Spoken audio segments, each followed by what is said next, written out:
Hi team, Coach Christy here, and I'm so excited to be sharing with you this week my biggest tips, my tips for new coaches, all that exciting stuff. So make sure to check our team page for my daily video. And today's video is, of course, my biggest mistakes as a coach. And what I want to share with you is something in my personal development that I am reading right now, which is Peter Voogd, 6 Months to Six Figures, which is my favorite personal development. I feel like it's my 4 years and 9 months as a coach, all in one book, and everything that I've learned the hard way. So this is a mistake to avoid, is don't learn everything the hard way. Listen to all the other coaches and the biggest mistakes they've made and implement that thing right away so that you don't fall into that same trap. So learn it the easy way. And he talks about that, learning things the easy way by looking at other people's mistakes and avoiding them. So I'm going to share with you today how to avoid the mistakes that I have made. My number one and my biggest mistake in my business has been I never kept a contact list. Oh my gosh, so embarrassed to say it, like totally embarrassed, putting it out there. I have been a top elite coach for 4 years running, 4 years. My team rocks. And here I am training them. And so what do you think they don't have in the last 4 years? Contact lists, an email list. And that was the biggest mistake that I made, mostly because it let my team down. They were duplicating what I did, and that was something that I didn't have. So learn from my mistakes. So I'm going to share with you the easiest way to create an email list is to use Google Drive.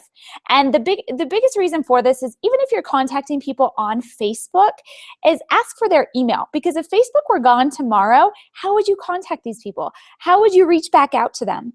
And I'm not saying Facebook is going to be gone tomorrow, but if it were, how would you reach them? So get their email. So what I do is most people have a Gmail or a Google account. You can get one for free just by going to google.com and creating a free account. And if you go to Google Drive, which is google.com/drive, there is a whole world of tools and information. I use Google Drive for so much. You can create a document. You can share that document with your teams. You can create Excel spreadsheets. So I have an Excel spreadsheet with emails of everyone that I've been contacting this year.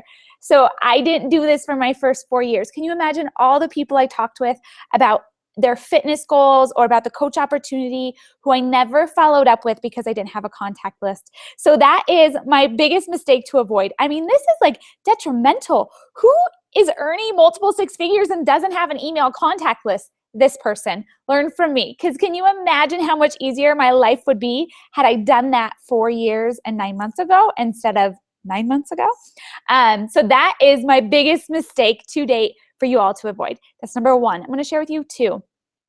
My second biggest mistake that I made early on, and I think most all coaches do this one. Most coaches aren't as crazy as me to do the first mistake, but the second one seems to be a regular for most coaches, and that is they pull people along.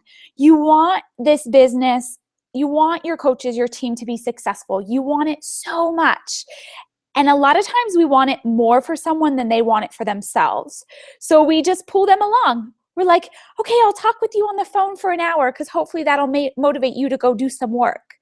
And I did this for a long time. I would talk with every one of my new coaches on their getting started right call. And then I would schedule the next week a call with them, and I'd get on the phone and be like, how'd your week go? Oh, I haven't done anything. And then they just want to talk with me for 30 minutes to an hour.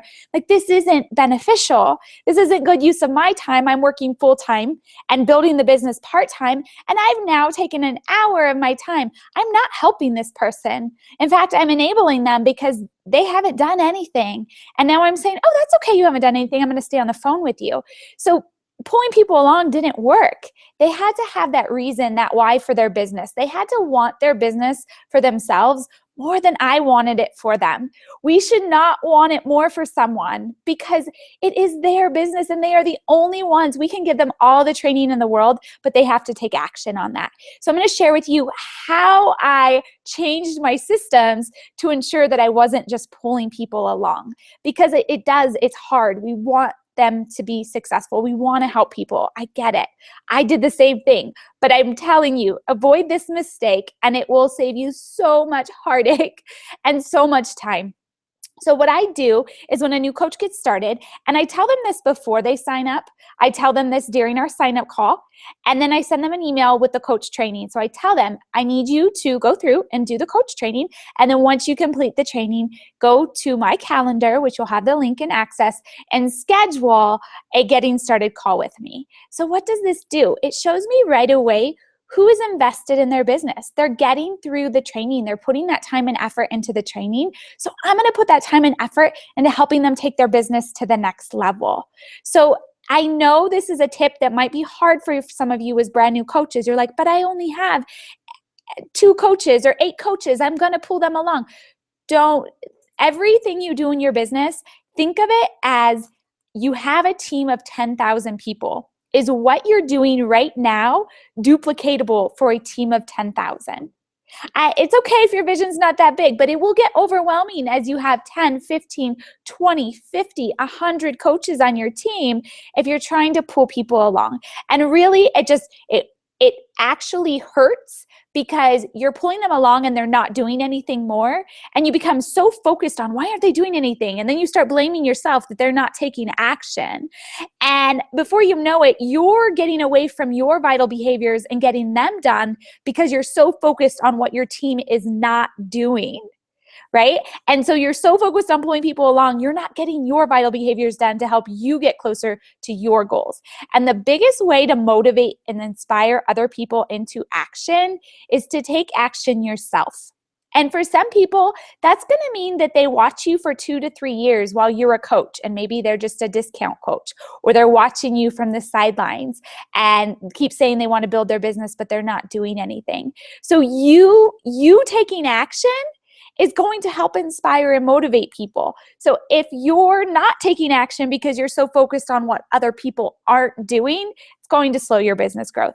And I think it did that to me in my first year because I did spend so many hours trying to pull people along. And I learned it the hard way, but take it from me and learn this the easy way. Okay, guys, I hope these tips have helped you. I'm super excited for tomorrow and to share with you my top 3 tips for new coaches.